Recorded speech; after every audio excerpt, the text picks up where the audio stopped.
एक सवाल हमेशा से हमारे दिमाग में आता रहा है, एलिमनी का मिनिमम अमाउंट कितना होगा या मैक्सिमम अमाउंट क्या हो सकता है। Well, it is a settled principle कि एलिमनी का अमाउंट कभी भी एक फिक्स नहीं हो सकता, यानी कि आप एक लिमिट नहीं प्रेस्क्राइब कर सकते कि मिनिमम अमाउंट इतना होना चाहिए या मैक्सिमम अमाउंट इससे ऊपर नहीं होना चाहिए, क्योंकि it will always depend on the status of the parties, of the circumstances of the cases and the conduct of the parties. And therefore अभी एक रीसेंट केस में जिसका नाम है प्रवीण कुमार वर्सेस अंजू जैन, इस केस में सुप्रीम कोर्ट ने 5 करोड़ की एलिमनी ऑर्डर करी है हस्बैंड के अगेंस्ट, और इसी के साथ में 1 करोड़ रुपए का पेरेंटल ऑब्लिगेशन लगाया है प्रवीण जैन के ऊपर उनके बेटे के प्रति। अब इस केस में सवाल उठता है कि क्या 5 करोड़ की एलिमनी देना जस्टिफाइड है, क्या ये अमाउंट जस्टिफाइड है। इसी बात को जस्टिफाई करते हुए सुप्रीम कोर्ट ने कुछ गाइडलाइंस दी, जिन्हें ध्यान रखते हुए आपको बताना होगा या क्वांटिफाई करना होगा कि क्या एलिमनी दिया जाना चाहिए या क्या एलिमनी नहीं दिया जाना चाहिए।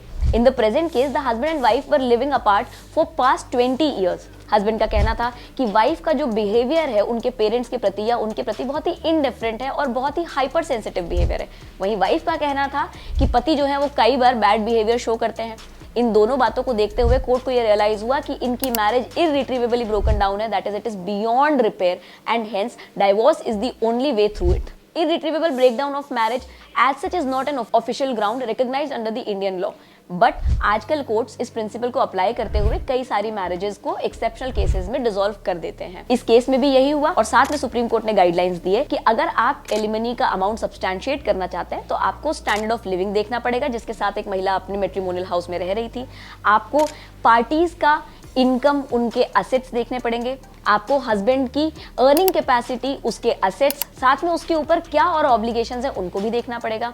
आपको ये भी देखना पड़ेगा कि क्या पत्नी ने अपने करियर को कॉम्प्रोमाइज किया है to support the husband. Also you have to see the financial and the social status of the family. अब यहाँ पर ये सारी गाइडलाइंस देते हुए सुप्रीम कोर्ट का कहना था कि एलिमनी का पर्पस पनिश करना नहीं होता हस्बैंड को, रैदर उसका पर्पस होता है एक वाइफ को डिसेंट स्टैंडर्ड ऑफ लिविंग देना।